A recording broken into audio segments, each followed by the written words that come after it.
All right, Chapter 1, Lesson 1, Rational and Irrational Numbers. In 6th and 7th grade, we spend a lot of time talking about rational numbers, all right? An irrational number is a fraction, it's a decimal, it's a whole number, it's anything that can be specifically located on a number line, all right? So if you have a number line, and here's your 0, an irrational, maybe -4, and +7 and 1/2, whatever.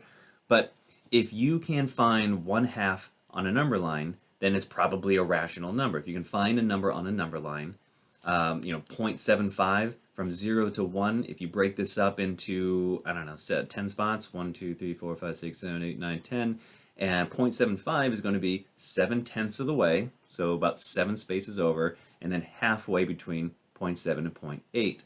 So that's going to be 0.75. Anything that can be located on a number line specifically is going to be a rational number, all right? Irrational numbers are the other things that we're going to be talking about in this section, and I'll get to that, all right? Irrational numbers are not numbers that can be specifically located on a number line, and I'm going to tell you what that means in a minute. So, real quick, we need to know what a terminating decimal is, like 0.5, which has a finite number of digits. It's a decimal that ends, all right?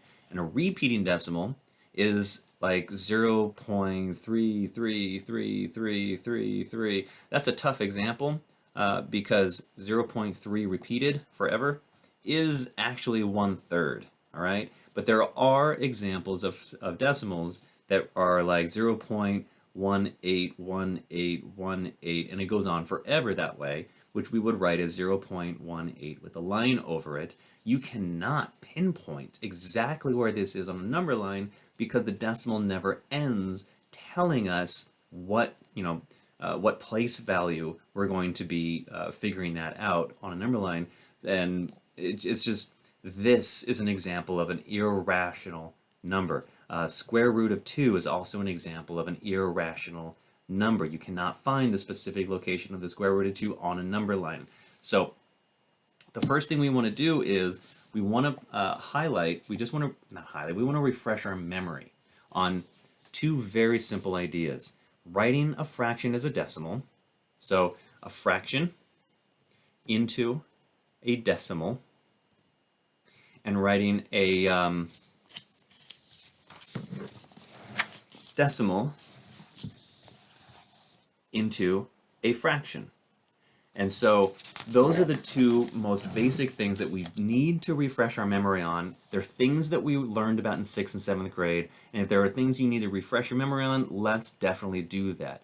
When you're changing 1/4 into a decimal, you're going to find that it's a terminating decimal, all right? Because when you do the long division, you divide, you multiply, you subtract, you bring down, you come back, do it again, with each of these numbers, but eventually you're going to find that there's no remainder and it's going to come to an end, all right?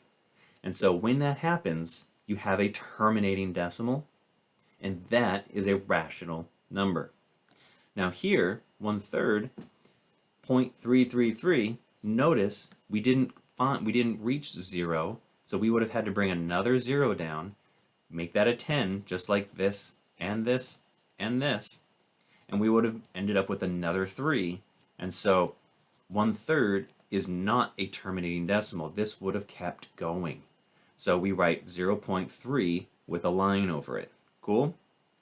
Now, if you need help remembering how to do long division, ask your 5th grade teacher, ask your classmates, ask a tutor, ask your teacher that you have to do a refresher on long division. Because then the second thing we need to do is write a decimal as a fraction, and the way we do that is we remember what place value the decimal ends on, and in this case, the ones place has a 0 in it, then there's the decimal, then we have the tenths, the hundredths, and the thousandths. Since this decimal ends on the thousandths place, we would say it is 825 thousandths. And we would write this as a fraction by writing 825 over 1,000. Cool? And then the only thing we have to do is simplify. And how we do that is we divide both the top number, numerator, and the bottom number, denominator, by the same number. All right? So in this case, 25 goes into both of these. They're just going to tell us. They're going to help us with that. If we didn't know that 25 went into each, we would have to guess and check and figure out which number goes into 825 and 1000. All right? So there's a guess and check method that is very effective in math. And yes, it's time consuming, but that's what it takes. So get used to that. But when you divide both of these numbers by 25, you end up with a simplified fraction. And that is the fraction for this decimal. All right? So that's what we're practicing. Now the only other thing I want to make sure I point out here is that if you are turning a repeating decimal into a fraction, there's something very curious that happens that is different than a terminating decimal. Because this is not a terminating decimal, so you can't actually say what place value it ends on. Cool? So they do something, mathematicians figured out how to sort of approximate exactly where this is. Not exactly, approximate where this is as a fraction, all right? So we're going to let x, okay, equal this repeating number. So remember that. That comes in very, very handy later, all right? So keep that in mind. Now, since the number 0.37 repeat has 2 repeating digits, and that's so it kind of stops on the hundredths place, kind of. At least the repeating part does. We're going to multiply each side of this equation by 100, all right? So instead of just putting it over the place value, instead of just saying 37 over 100, we're going to multiply both sides by 100. See how they're doing that? They're multiplying the x by 100, and they're multiplying the repeating decimal by 100. Now that they have 100x set equal to 100 times 0.37, all right, and they remind you 100 times 0.37 repeat is 37.37 repeat. So, all right, cool. But because 1x is the same as 0.37 repeat, you can subtract this one of these x's, because this means there are 100 x's. So if you subtract one of these x's, you're going to end up with how many? You're going to end up with 99 x's. And that's what they're showing you here. All right? So you're going to take one of those x's away, and you're going to end up with only 99 x's. Right? And then when you subtract that x, you're also going to subtract this 0.37 repeat. This is just a funny little trick that mathematicians have figured out that we need to learn how to do. Notice we subtracted the 0.37 repeat, and we are left with that 37 by itself. All right? This is the part we have to remember. This is the part we often forget because it's so specific to turning a repeating decimal into a fraction. So now that it's 99x set equal to 37, well, just get rid of the 99 by dividing it, and you end up with 37 divided by 99. There is your fraction. So this one you're going to have to practice a few times to get used to, all right? The last part of this chapter 1, section 1, I would argue is the most important. Yes, I could have started with this, but let me just say, finding square roots and cube roots is only the hardest part of this lesson and section because it's new to 8th grade, all right?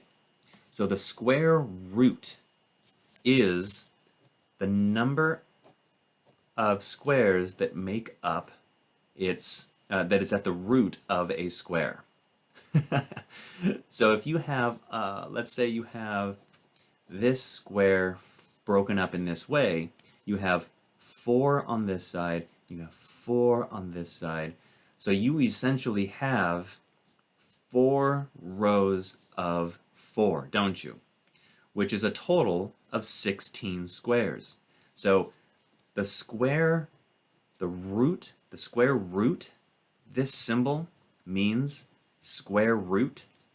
The root of a square made of 16 smaller squares is 4. Because 4 times 4 gives you 4 rows of 4 squares, gives you that 16 sized square. All right?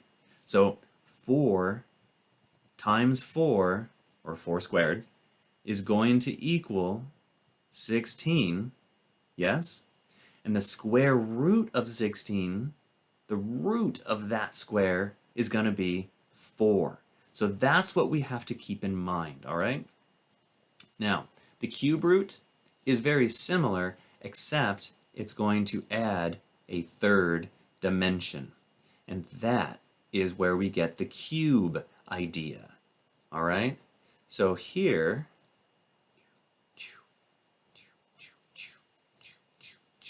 so now we have 4 on this side, 4 on this side, and now we have that third dimension for here. So what is 4 times 4 times 4?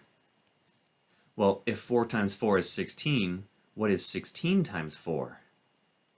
Right? 16 times 4, honestly, to do it in my head, let's see, 6 times 4 is 24, carry the 2, this times, so 4, 5, 6, that's 64. So this would be 4 times 4 times 4 is 64. So 4 cubed is 64, which means this cube of 64 smaller cubes, notice I put the little 3 here because I'm saying this is the cube root of 64, is 4. So we want to pay attention to what square roots are and what cube roots are. And this section is going to give us opportunities to practice talking about that difference. So here we have an example where x squared equals 121. Whatever x is, it has to be, whatever x is, when you square it, it's going to equal 121. All right?